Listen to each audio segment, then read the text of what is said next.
بسم اللہ الرحمن الرحیم۔ السلام علیکم، آپ دیکھ رہے ہیں میرا یوٹیوب چینل۔ اب تک آپ نے میرے چینل کو سبسکرائب نہیں کیا تو پلیز سبسکرائب کر دیں، بیل آئیکن کو پریس کر دیں تاکہ میری آنے والی ہر نئی ویڈیو آپ کے پاس سب سے پہلے موصول ہو سکے۔ ہم اپنی زندگی میں جانے انجانے بہت سارے گناہ کبیرہ اور صغیرہ سر انجام دے دیتے ہیں جس کا ہمیں پتہ نہیں ہوتا۔ بعض اوقات ہم جانتے بوجھتے گناہ کر جاتے ہیں تو ان گناہوں کی سیاہی ہمارے دل پہ کیا کام کرتی ہے اور اس سیاہی کو ہم توبہ و استغفار سے کیسے دور کر سکتے ہیں۔ حضرت ابو ہریرہ رضی اللہ عنہ سے روایت ہے کہ رسول کرم صلی اللہ علیہ وسلم نے فرمایا، مومن بندہ جب کوئی گناہ کرتا ہے تو اس کے نتیجے میں اس کے دل پر ایک سیاہ نقطہ لگ جاتا ہے۔ پھر اگر اس نے اس گناہ سے توبہ کی اور اللہ تعالیٰ کے حضور میں معافی اور بخشش کی التجا و استدعا کی تو وہ سیاہ نقطہ زائل ہو کر قلب صاف ہو جاتا ہے، یعنی اس نقطے کو مٹا دیا جاتا ہے۔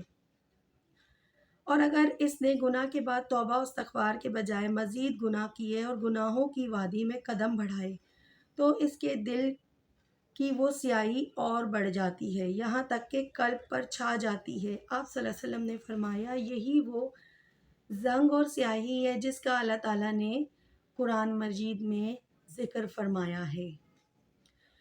قرآن مجید میں ایک موقع پر بد انجام کافروں کا حال بیان کرتے ہوئے فرمایا گیا ہے، ان لوگوں کی بدکاریوں کی وجہ سے ان کے دلوں پر زنگ اور سیاہی آ گئی ہے۔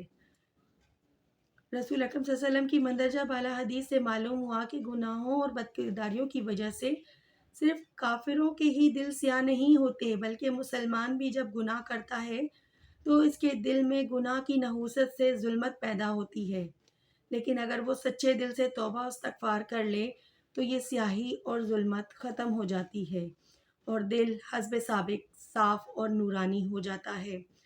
حضرت انس رضی اللہ عنہ سے روایت ہے کہ رسول اکرم صلی اللہ علیہ وآلہ وسلم نے فرمایا، ہر آدمی خطا کار ہے، کوئی نہیں جس سے کوئی گناہ اور لغزش نہ ہو، اور خطا کاروں میں وہ بہت اچھے ہیں جو خطا و قصور کے بعد مخلصانہ توبہ کریں اور اللہ تعالیٰ کی طرف رجوع کریں۔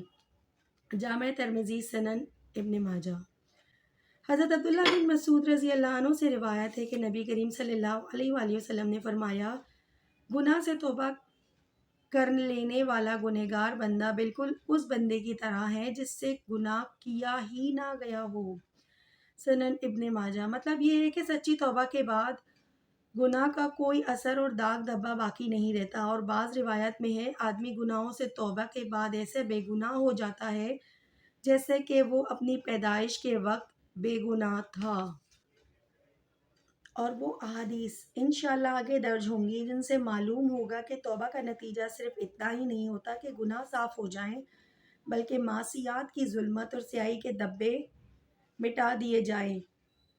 اور آگے وہ احادیث انشاءاللہ درج ہوں گی جن سے معلوم ہوگا کہ توبہ کا نتیجہ صرف اتنا ہی نہیں ہوتا کہ گناہ معاف ہو جائیں اور معصیت اور ظلمت کی سیاہی داغ دھبے مٹا دیے جائیں، بلکہ تائب بندہ اللہ کا محبوب اور پیارا بن جاتا ہے اور اس کی توبہ سے اس کو بے حد خوشی ہوتی ہے۔ اپنی خاص دعاؤں میں مجھے بھی یاد رکھیے گا اور توبہ و استغفار کرتے رہیے گا۔ اللہ حافظ۔